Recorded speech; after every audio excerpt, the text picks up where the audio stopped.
Hello friends, হরে কৃষ্ণা। তোমরা সবাই কেমন আছো? আশা করি সবাই খুব ভালো আছো। আজকে আমি একটি বেবি শাওয়ারের লুক নিয়ে তোমাদের সামনে চলে এসেছি। চলো দেখা যাক। আমি একের পর এক স্কিন প্রিপারেশন করে নিচ্ছি। ফার্স্টে স্কিনটাকে ভালো করে ক্লিন করে নিয়ে টোনিং ময়শ্চারাইজিং প্রাইমার করে নিয়ে এবার আমি কালার কারেক্টার ইউজ করে নিচ্ছি। তো আস্তে আস্তে এইভাবেই পুরো ভিডিওটা তোমাদেরকে দেখানোর চেষ্টা করব। তো আজকের কাজটা অনেক মজা করে আনন্দ করে করছিলাম, কারণ আমরা ছোট্টবেলার বন্ধু, স্কুলের বন্ধু বলা যায়। তো তিয়াসের আজকে বেবি শাওয়ার, তো আমি ওকে সুন্দর করে একটার পর একটা প্রোডাক্ট দিয়ে সাজাচ্ছিলাম, অনেক গল্প করছিলাম। তোমরা দেখতেই পাচ্ছ আমরা অনেক কথা বলছিলাম।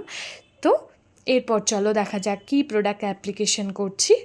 তো এখানে আমি অরেঞ্জ কালার কারেক্টার করে নিচ্ছি ভালো করে, বিউটি ব্লেন্ডার দিয়ে ভালো করে ওটাকে ব্লেন্ড করে নিচ্ছি। তো ব্লেন্ড করা প্রায় হয়ে এসেছে।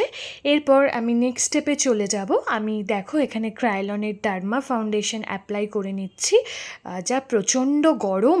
এখানে তো ম্যাজিক ড্রপ ছাড়া কোনোভাবেই মেকআপ করা পসিবল নয়।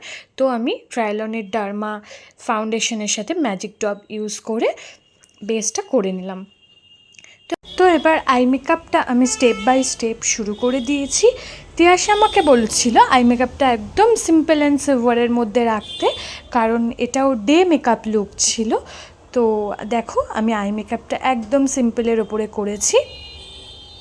এবার আমি এখানে লাইনারটা লাগিয়ে নিচ্ছি, আর দুজনে গল্প করতে করতে অনেকটা টাইম চলে গেছে। আমাকে এক্ষুনি কাজটা তাড়াতাড়ি কমপ্লিট করতে হবে, কারণ কিছু রিচুয়ালস আছে, ওকে আমাকে টাইমের মধ্যে ছাড়তে হবে। তো কাজ তো প্রায় হয়েই এসেছে। তো এখানে আমি লিপস্টিক লাগিয়ে সেটিং স্প্রে দিয়ে মেকআপটাকে সেট করে নিলাম। তো দেখা যাক আজকের লুকটা কেমন এলো। তো আজকের লুকটা তো আমার খুবই ভালো লেগেছে, তিয়াশারও খুব পছন্দ হয়েছে। তোমরা সবাই কিন্তু জানাতে ভুলো না আজকের লুকটা কেমন হয়েছে। আবার দেখা হবে নতুন কোনো ভিডিওতে। Thank you so much. সবাই খুব ভালো থেকো।